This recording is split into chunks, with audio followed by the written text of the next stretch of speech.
Срочный звонок из Вашингтона в Москву, о чем предупредил Лаврова Рубио, заявление Госдепа. Зеленский считает, что Путин боится его и прямых переговоров. Чего требует Киев от Москвы и какое послание отправил Трамп Путину? В Варшаве говорят о планах Кремля по контролю над всей Украиной и опасаются непростой ситуации у границ с Польшей. Не хотят войны, но хотят больше территорий. Военные России и Украины дали интервью западным медиа. Каков главный посыл? Покажем их месседжи. Ответы на ультиматумы. В России предупредили Европу о новой войне, если тон не изменится. А еще гибель эстонских бизнесменов в авиакатастрофе в Финляндии, контрабандные зонды из Беларуси в небе над Литвой, разрушительные штормы в Штатах и Узбекистане, а также грандиозный скандал из-за коровьих облигаций. Как люди попали на миллионы долларов, инвестируя в мертвые души. Кто обманул со скотом? Досмотрите. Всем привет, это «Время Прядко», коротко, четко и по делу о том, о чем говорят в мире. Если вам есть что сказать, делитесь своими мыслями и отвечайте на мои вопросы в комментариях. За лайк и подписку буду особенно благодарен. Время начать. Путин пошел на большой риск, затягивая переговоры с американцами по их мирному предложению, а также отказавшись участвовать в переговорах с Зеленским. Об этом пишет Financial Times. В публикации говорится, что театр мира Путина держит Трампа в напряжении, а Киев в ожидании. Несмотря на это, отказ Путина вести переговоры на чужих условиях встретил слабое сопротивление, недостаточное, чтобы заставить его пойти на уступки или изменить ход войны. Авторы материала пишут, что первым, кто продемонстрировал то самое слабое сопротивление, стал Трамп, ведь поставил под сомнение смысл российско-украинских переговоров, заявив: «Ничего не произойдет, пока мы с Путиным не встретимся». Это была цитата. Кроме того, риторика Европы также не нашла отклика в Белом доме, уточняет Financial Times. Это стало подарком для Путина, давно стремящегося к личной встрече с президентом, настроенным на нормализацию отношений США и России. Для украинцев это возродило худшие опасения, что Трамп может заключить сделку с Путиным за их спиной и продать Украину.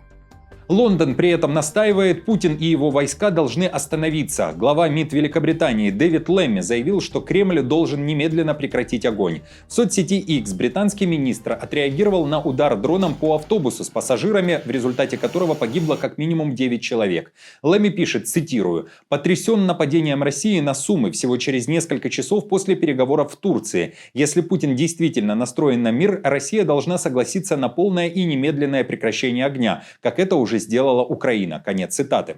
Вероятно, и на это сообщение из Лондона, а также на другие заявления, которые на протяжении всей недели звучали из уст европейских лидеров, отреагировал Медведев. Тот говорит о вероятном этапе еще более страшной войны, к тому же с новыми участниками. Все враги России, которые выдвигают ультиматумы для переговоров, должны помнить простую вещь. Мирные переговоры сами по себе не всегда приводят к прекращению боевых действий. Неудавшиеся переговоры могут привести к началу более страшного этапа войны с новым оружием и участниками.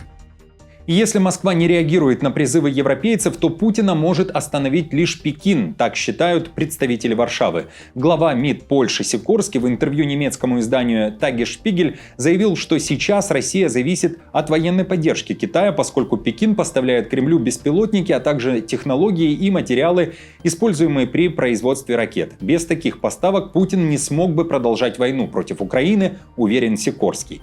Польский министр также переживает, если не остановить Путина сейчас, то он может продвинуться к границам Польши, ведь Москва не оставила желания подчинить себе всю Украину. Это была цитата. Россия является экономическим вассалом Китая. Если бы Китай пригрозил торговым эмбарго, Россия была бы вынуждена подчиниться. Однако президент России Владимир Путин тянет время и серьезно настроен подчинить себе всю Украину. Он все еще убежден, что может победить.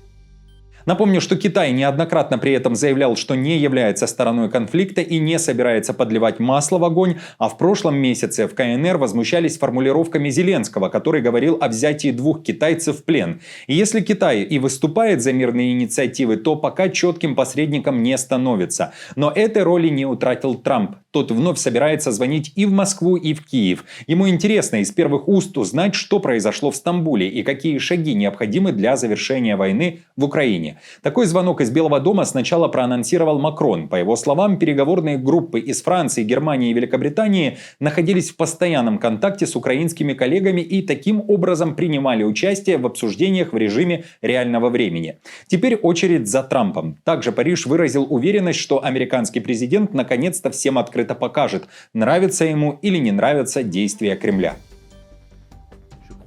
На фоне того, как цинично ведет себя президент Путин, я даже уверен, что президент Трамп, заботящийся о доверии к Соединенным Штатам Америки, отреагирует, потому что, в сущности, инициатива прекращения огня, предложение о встрече на высоком уровне — это американские инициативы. Они важны, и на них нельзя отвечать таким образом. Мы продолжим прилагать все усилия, чтобы обеспечить сопротивление Украины и гарантии безопасности на тот день, когда будет подписан мир.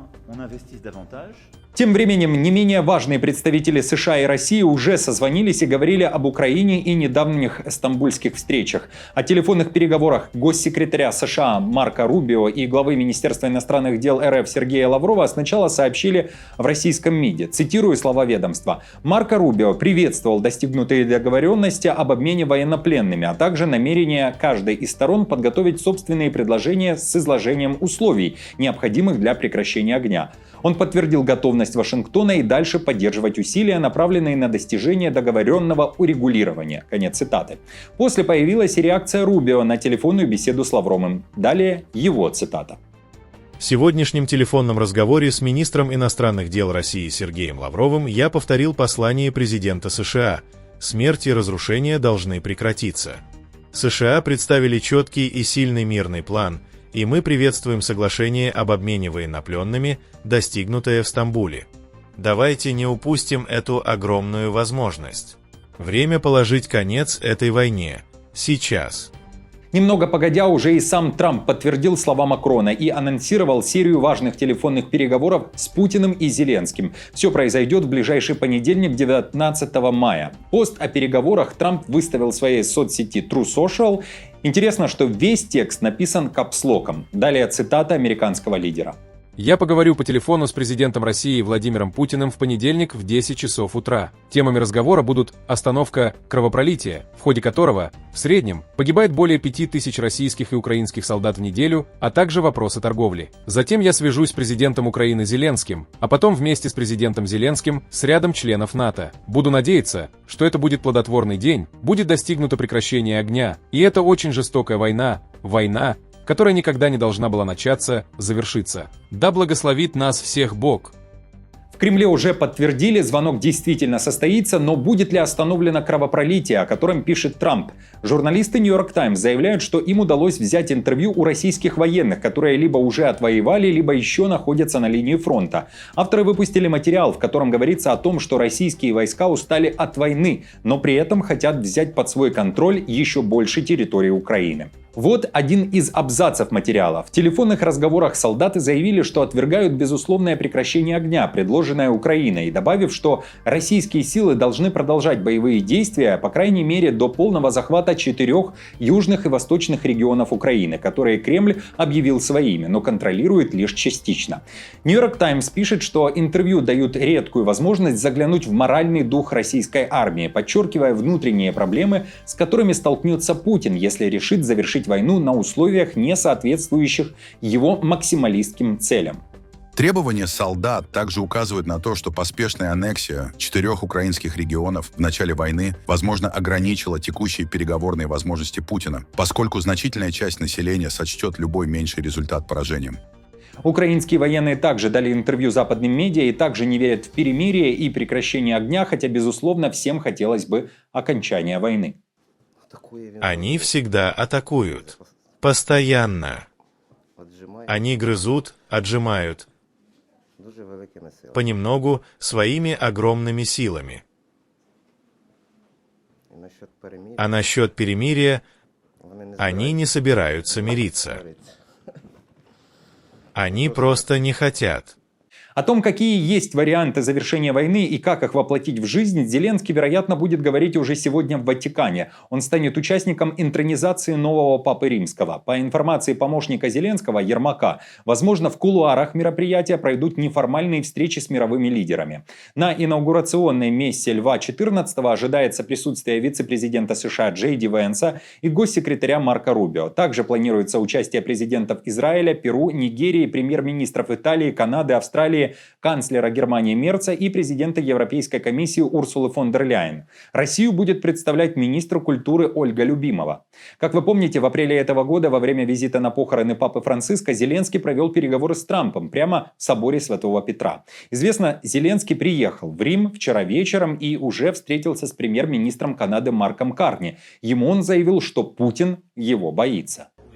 Мы на самом деле ждали Путина. Мы думаем, что он боится прямых переговоров. Но в любом случае, прекращение огня – это очень-очень важно. Именно поэтому мы должны усилить давление на него, больше санкций. Мы благодарны вам за пакеты санкций и европейским лидерам, и, конечно, США.